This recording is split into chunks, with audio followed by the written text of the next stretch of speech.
সেমাই রান্না করে কেমন জানি ঈদ ঈদ লাগে। আর এই ঘিটা এত সুগন্ধ, উফ! আমি এখনই গন্ধ পাচ্ছি। আসলে ঈদে যে সেমাই রান্না করছিলাম সেখান থেকে একটু সেমাই আমি রেখে দিয়েছিলাম সযত্নে সংরক্ষণ করে। আর ফ্রিজে দেখলাম নারকেলও আছে। কোরানো নারকেল ছিল কিছু, কিছু গোটা নারকেল ছিল। মানে চলটা উঠানো যেটা আমরা বলি আরকি। আমার ভাই নারকেল যেকোনো ফর্মেই ভালো লাগে। যদিও খাওয়ার পরে চরম গ্যাসের ব্যথা ওঠে। কিন্তু কোনো সমস্যা নাই। লোভ হইলো সবচেয়ে আগে। আগে বিসমিল্লাহ বইলা খাইয়া নিই, তারপরে গ্যাসের ওষুধ খাবো। সমস্যা নেই। জীবন তো একটাই। খাইয়া মরি, না খাইয়া মরবো কেন বলেন তো? আর এই যে ভুনা সেমাই একেকবার একেক প্রসেসে রান্না করছি। গত ঈদে রান্না করেছিলাম শিরা করে, এই ঈদে মানে সরি ঈদ মনে হয়, বললাম না সেমাই রান্না করলে ঈদ মনে হয়।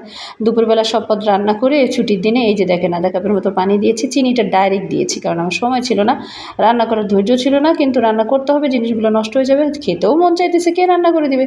নিজেরটা নিজেই রান্না করছি। অল্প একটু পানি দিয়েছি, জাস্ট কোনো ১ কাপের মতো পানি দিয়ে দেখলাম যে নরম নরম হয়ে গেছে। তো সেক্ষেত্রে আমি আর পানি দিইনি। আর চিনি থেকে যেহেতু পানি উঠবে সেই জন্য সুন্দর করে ঢেকে দিয়েছি। মাত্র ৫ মিনিটে, যেহেতু নারকেল কোরানো ছিল, আমার হয়ে গেছে ঘিয়ে ভাজা সেমাই। এটাকে অনেকে জর্দা সেমাই বলে, আমরা ভুনা সেমাই বলি।